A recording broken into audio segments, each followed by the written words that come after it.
we move around up here, if you have your Bibles, we're going to be looking in the Gospel of Mark, chapter 2. Mark, chapter 2, starting with verse 23.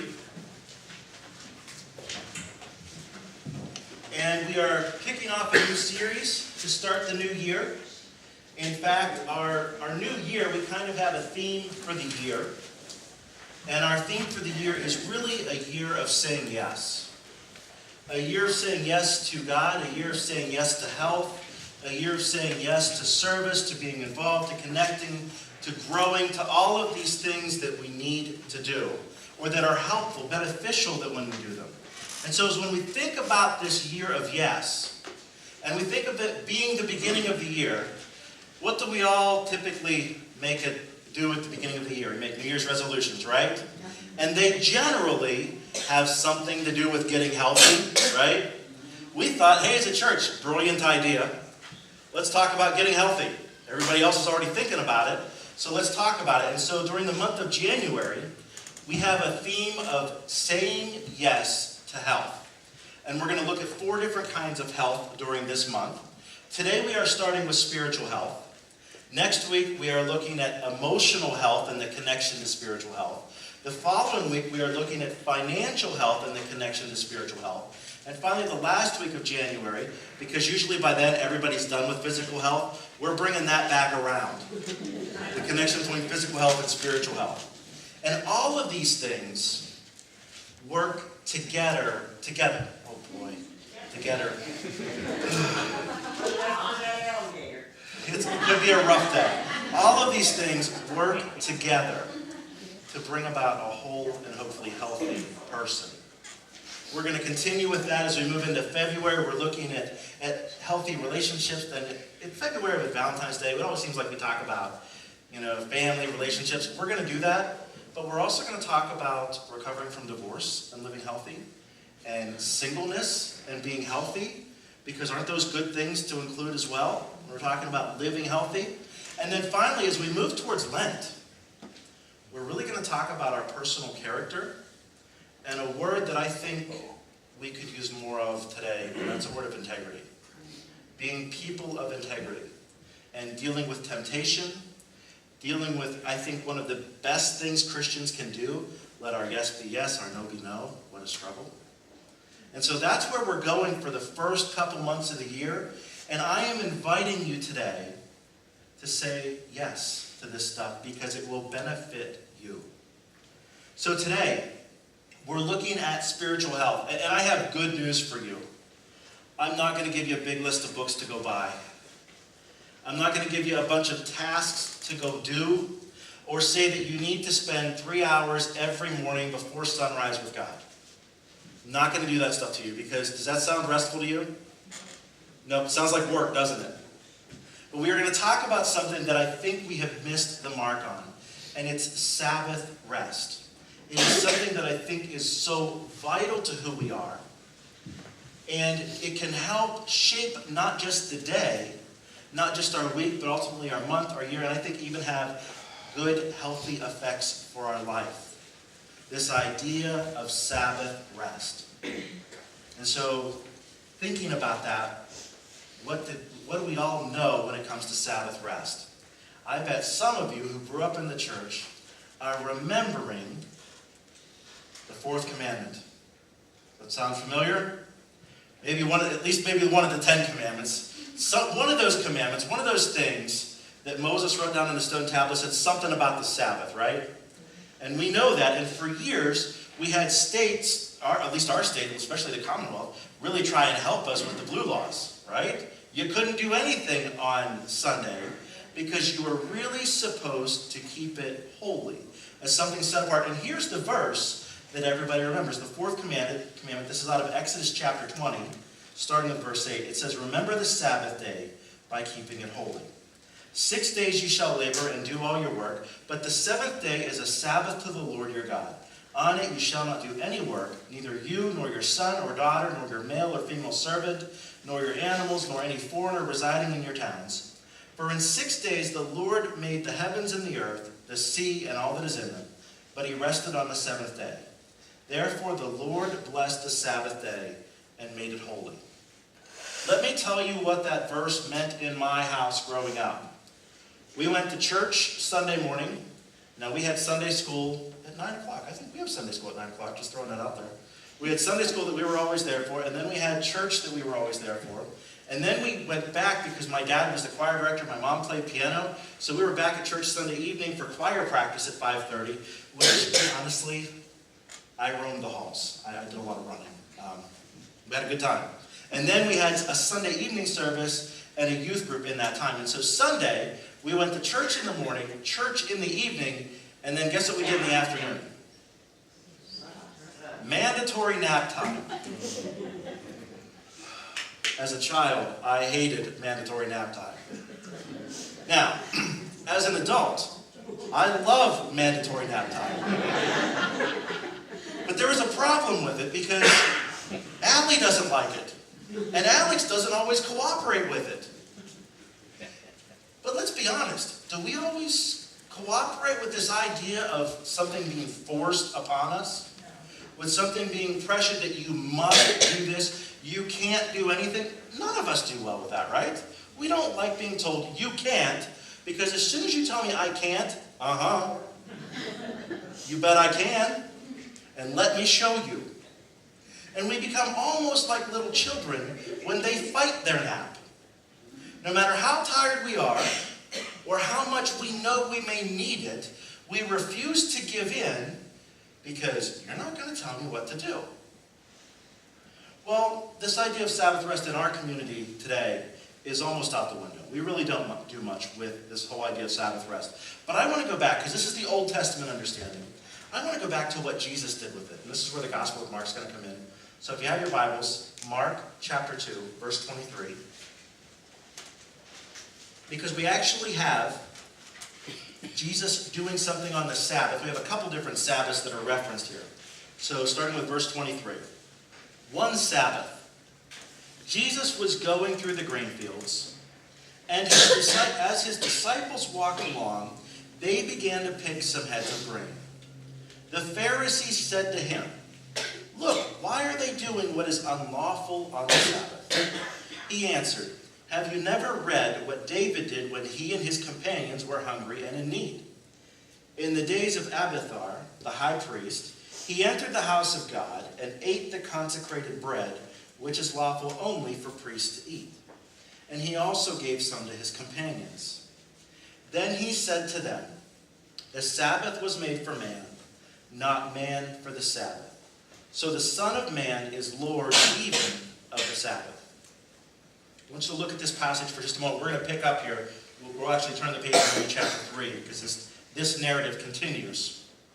But we have Jesus and the disciples walking through a grain field. And I have always had the impression as the disciples were walking, probably getting a little hungry, they went like this and collected some grain.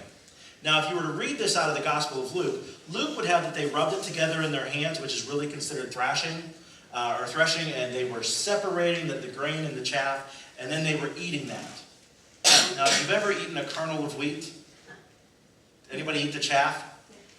No, we really probably don't want to do that. It's not that great. So we would probably do the same things. And so here they are, they're walking through the field, and we have Jesus, we have the disciples, and who else is there? Probably the Pharisees, somebody who's complaining. And so they're keeping track of what Jesus is doing. So we have the disciples who do this. Does it say that Jesus did it? No. But who gets questioned by the Pharisees? Jesus. And I love something here. He doesn't say, "Wait a minute, it wasn't me. Look at my hands. There's no chaff here. It wasn't me." He doesn't even mind. He actually takes responsibility for what the disciples were doing. This is a side note in this, but isn't that huge? Jesus takes responsibility for what the disciples are doing. Now, if you were to look just a few verses before this, the disciples also take responsibility for what Jesus does when the Pharisees question them. There is this idea of walking and being together and taking mutual responsibility for one another. You want to know something that is restful? Knowing that people have my back. knowing that I can trust the people that I'm with. Isn't that restful? When we look at Sabbath rest, one of the things that we can begin to do is to bring others around us, especially those we know we can trust. Because when we can trust one another, we have an opportunity to begin to let our guard down. And isn't that work to keep it up all the time? One of the ways that we can begin to rest is to bring people around us that we know are trustworthy. How much work does that sound like? Does that sound like a lot of work? I'm hoping not too much. I'm hoping that you have some people around you that you already trust. But one of the ways that you can begin to enjoy Sabbath rest is to have people around you who you trust and who you know will do a shared responsibility with you. I like that, by the way. I really like that. So we have the disciples and Jesus walking through the field. The Pharisees question Jesus for what the disciples have done. And he gives two amazing responses. The very first is he says to them, the Sabbath was made for man, not man for the Sabbath. So the Son of Man is Lord even of the Sabbath. Keep those in mind. In my Bible, I have to flip the page. But at least go to the next chapter, chapter 3. Another time he went into the synagogue, and a man with a shriveled hand was there. Some of them were looking for a reason to accuse Jesus, so they watched him closely to see if he would heal him on the Sabbath. Jesus said to the man with the shriveled hand, stand up in front of everyone. Then Jesus asked them, which is lawful on the Sabbath, to do good or to do evil, to save life or to kill? But they remained silent. He looked around at them and in anger and deeply distressed at their stubborn hearts, said to the man, stretch out your hand. He stretched it out, and his hand was completely restored. Then the Pharisees went out and began to plot with the Herodians how they might kill Jesus. Another Sabbath, right? And in this one, who's doing the work? Jesus. So we have a couple Sabbaths, not the same day, but we have this same theme recurring back and forth of what is okay on the Sabbath and what is not. And in this one, we get another amazing response from Jesus. And he says, what is lawful on the Sabbath? To do good or to do evil? To save life or to kill? And the Pharisees' response, did you catch this? Did they answer him? They stood there quiet because was there a good answer? No, there wasn't. There was not a good answer. He had them, they knew it. So they remained silent, and then when this was all over, after they'd healed the man, they go outside, get together, and really vent about how awful that Jesus is for healing on the Sabbath. Just think about that. What I want to look at are these three responses. We have Jesus, we have the disciples, we have the Pharisees, and throughout these interactions, we learn three truths from Christ about the Sabbath. The first is that Sabbath was made for man, not man for the Sabbath. What does that really mean? What do we really do with that? Well, for years growing up, I understood that the Sabbath was for God. That what I was to do was to spend my entire day in rest and in worship of God. And that's exactly what we did. Albeit forced rest, even if there wasn't much of it. Right? Lots of worship, well, lots of time at church. Maybe that's not always the same thing. So lots of time at church, and then forced rest in the afternoon. Maybe some family fun time that we would do something together. But there was this idea that Sabbath was made for God. Well, then as I began to study and learn and grow it, and you come across this passage, wait a minute, the Sabbath was made for man, not man for the Sabbath. Well, let's think about this. Don't we all need a break? Don't we all need a period when we can rest? Right? Anybody enjoy working 7 days a week, 12 hours a day? Most of us don't, right? Most of us, at some point, we realize that if we don't get a break, if we don't have time to stop, we're going to crash. And if we're honest, I bet there have been periods in our life where we ran way too hard for way too long, and then we had a problem with our body. that forced us to rest. That ever happened? Maybe it was a sickness, maybe it was something a little bit more serious, but we run way too hard for way too long, and our body finally says, enough. Jesus is starting to set the precedent of, hey, you guys have been doing this the wrong way. You've been keeping this legalized rest, but it's not working. It's not helping the people to recover. And I'll be honest with you, after trying to force a 3.5-year-old to nap, I am more tired than when I started. Can anyone relate to that? And sometimes after even forcing myself to take a rest, it's more work than if I would have just done what I wanted to do. And so what we have done is to say, well, wait a minute. And we've fallen into the flip side of this. The Sabbath was made for man, so Sunday is my day. And I'm doing nothing that anybody else wants me to do, only stuff for me. It's the flip side of this, and I think it's why Jesus went on here, because he said the Son of Man is Lord even of the Sabbath. This idea that somehow between forced rest and my day where I only care about me, there is another road. There is another way to live here where I can find a little bit of balance, a little bit of peace, rest and rejuvenation, and yet I can still give glory and honor to God on this Sunday. I love that Christ reinterprets the law to the Pharisees. Think of the authority that he had in order to do that. See, what we do in Protestant traditions is we will read the text, we will work with other commentators, and then we will share and expound upon the scriptures. Through the Jewish faith, they would talk about what the previous rabbi had said. And so for someone to come up with a new interpretation, or to reframe or to rephrase the law, that was unheard of. And Jesus says, the Sabbath was made for man, not man for the Sabbath. In this first part, you need to understand that part of this reason for rest, it's for you. You need it. You need a break. You need a chance to recharge.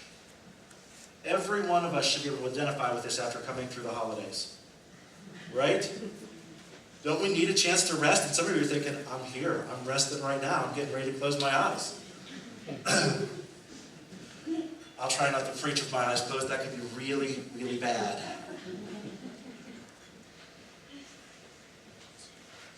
And there is this other part of it that we need to remember, that as we are resting, how we are doing it needs to bring glory to God. And I think what Christ does in this second parable with this third statement is to help us bring a little bit of clarity of how this all fits together. His third response to the Pharisees is it lawful on the Sabbath to do good or to do harm, to save life or to kill? I think what Jesus is saying here is that the idea that on the Sabbath that the only thing we're going to do is to do nothing is wrong. It misses the point. To rightly observe the Sabbath, we need to do more than rest and worship. We also need to do good. Think about that. That on the Sabbath, how different would our Sabbaths look? How different would our communities look if on the Sabbath, the day that we set aside as holy, and really the Christian church sets Sunday as the Lord's Day. We read that throughout the New Testament. They said Sunday is the Lord's Day. How different would it look if we kept the Lord's Day as a day that was set aside for rest, for worship, and for doing good? Where it's not just about me. It might actually be about loving my neighbor as well. We need to do more than rest and worship, but to also do good. We need to save life. Interestingly, as we translate save life, and when Christ talks to some of the people that he ministers to, the word that he uses for save, it also means to be translated whole. As we look at saving life, it is bringing about wholeness. Because when we're out of balance, are we whole? When we're working way more than we should without any rest, are we whole? No. When we are eating all the time and never exercising, are we really whole? I hate to share that one. I really hate to share that one. Because I know at some point throughout the year, somebody's going to say, Pastor Jamie, have you been exercising? No. Or are you holding? No. Because I know that was going to come back to bite me, right? When we have spent all of our finances and we're barely able to scrape through the month of January, as so many of us have done, are we whole? When we have had some really tough emotional times and haven't taken any of that time to process it, are we really whole? No, all of this runs together.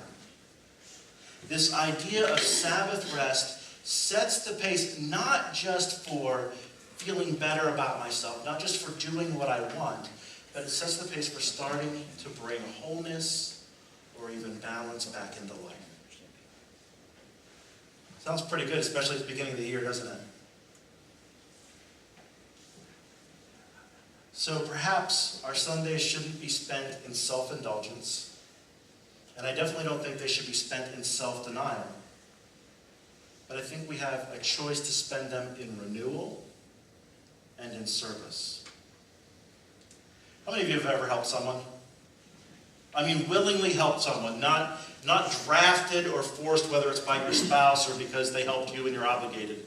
But just out of that good spirit, you've helped someone, right? Yeah. I'm going to go with all of us. I'm hoping that all of us have had that point at some point in our life. Did it feel good? I mean, when you did it for the right reasons, when you didn't need anything back and your spouse wasn't making you do it, I almost said wife, but I suppose it could be spouse. When you weren't being forced to do it, it felt good, didn't it? Did it bless the other person? You think maybe in that moment it brought some wholeness to them? See, in that moment, whether it was a Sunday or not, you were able to help save life for that person. There is a huge aspect of this in the Sabbath rest and Sabbath worship. When we do this out of reverence for God and love for our neighbor, it comes back to our cycle of deep and wide all over again. The deeper that we go with God, the more that we love God, the more we love others. The more I love others, the more I know that I need to love God. Right? I want you to think about this, and I want you to work with it over the next 6 days. And I want to challenge you to do something that I was challenged to do several years ago. I was challenged to take a 3-hour chunk of Sabbath rest. And then because it was a college experiment, we had to write about it. I'm not going to make you write about it. But I do want you to think about something that you learned. I'm not going to make you write about it because I don't want them all turned in. No, I don't. That's exactly it. I don't want to grade them. I would like to hear about them. But I want to challenge you to take a 3-hour Sabbath rest that is dedicated to God, that is restful, but it is also something where you do good. I want you to look at a little bit of the difference that makes in the rest of your week. So here's a chance where you get to say yes or no. Now, do you have to sign that on your card and tell me that you did it? No, I'm not going to ask that. Because this is for you. This is about wholeness in your life and living the Sabbath the way Christ modeled it for the disciples, and also the way Christ shared it with us in the scriptures that we have. A Sabbath that is dedicated to rest, to worship of God, and to service or doing good to others. We are titling this whole series Holiness, and it kills me because we're going to spell it with the W. So Wholines, which I know is not a word, but we're going to coin it, and so grant me a little bit of grace there. But holiness throughout this next season. Because in holiness, that entire person of holiness, there is holiness for God, and yet it impacts us and it impacts those around us. So I encourage you this week to think about holiness, and I want to challenge you for that 3-hour Sabbath rest. Let's close in prayer. Dear God, We just thank you for this lesson on the Sabbath and what it means to set this day apart. That it is a time, it is a period of which many things can happen. Rest, worship, doing good for others, but God, we are reminded that it is a time where we intentionally focus upon you. God, I pray that as our lives get out of balance, as we do things that absolutely drain our spirits and our energy levels, and we feel completely depleted, that God, you would give us the opportunity to recharge. That this Sabbath, this idea and this concept of Sabbath rest would not be a burden, but it would actually be the road of refreshment. God, I pray for each person here, especially each person who is feeling weary and burdened and worn out, and perhaps at their wits' end, that God, you would give them the rest that they needed. That God, perhaps you would provide opportunities for them to do good for others, or that you would provide others to do good for them. God, we pray for wholeness. We pray for holiness. We pray for healing, for rest, and to worship you in all that we do. God, we pray for our neighbors because we know that all life matters to you. God, help us this day to love you the way you love us. And to know that Jesus is right there with us.